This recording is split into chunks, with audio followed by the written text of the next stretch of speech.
in one of these half-witted debates that these Republican clowns have entertainment for which we're all grateful. We're all grateful to see these morons. Doesn't it seem like 1,000 years ago that the debate format included Michelle Bachmann? That's how long these have been going on, for God's sake.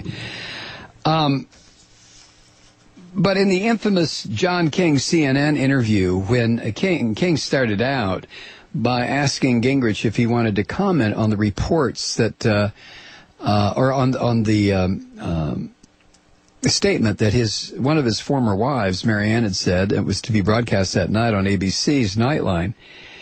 And so John King asked Gingrich if he wanted to comment about his past infidelities, and Gingrich's response, according to those people who know, helped him win that state's primary because he said, "How dare you?"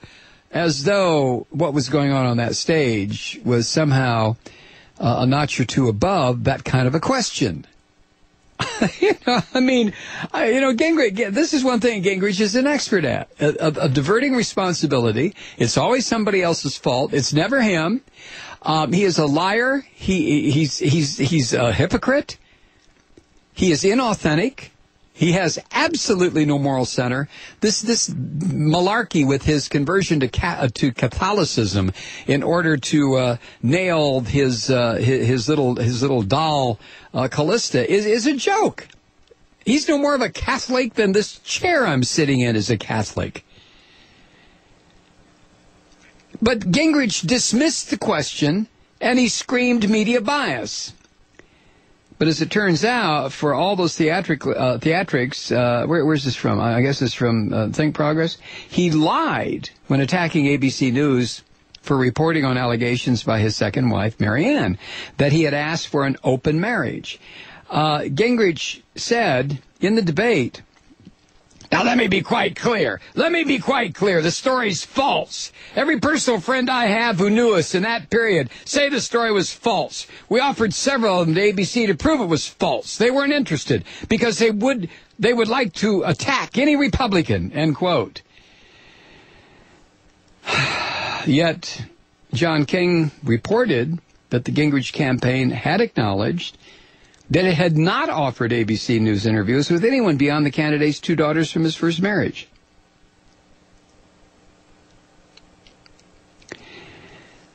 These two women, Kathy Lubbers and Jackie Cushman, sent an open letter to ABC News on Thursday before the report with Marianne Gingrich aired, decrying the timing of the story.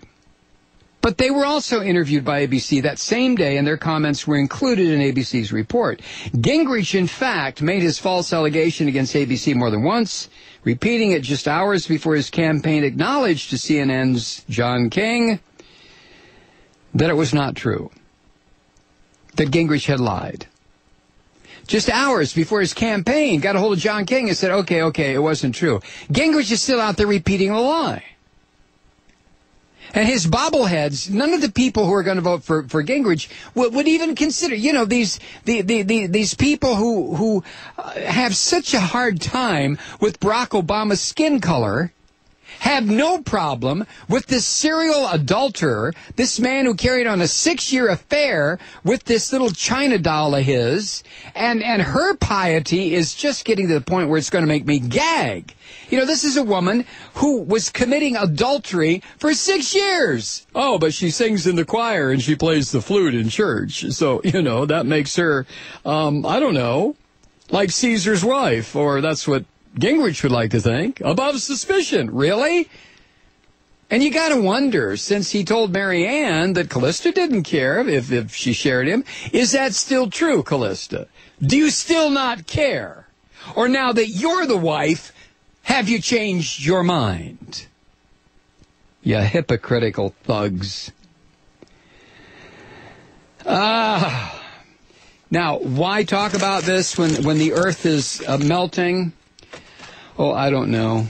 I have no idea. I guess it's because I'm a sucker for grabbing hypocrisy by the lapels and trying to give it a good shake. You know, I mean, who cares? This country is so awash in hypocrisy as to render the word meaningless.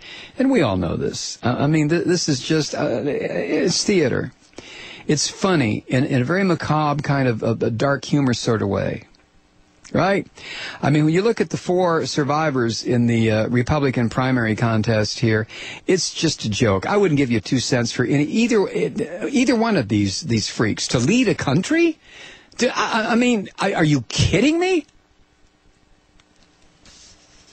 So why talk about this insanity? I don't give a tinker's damn how many overseas accounts this freak from Massachusetts, who I don't even know who he is.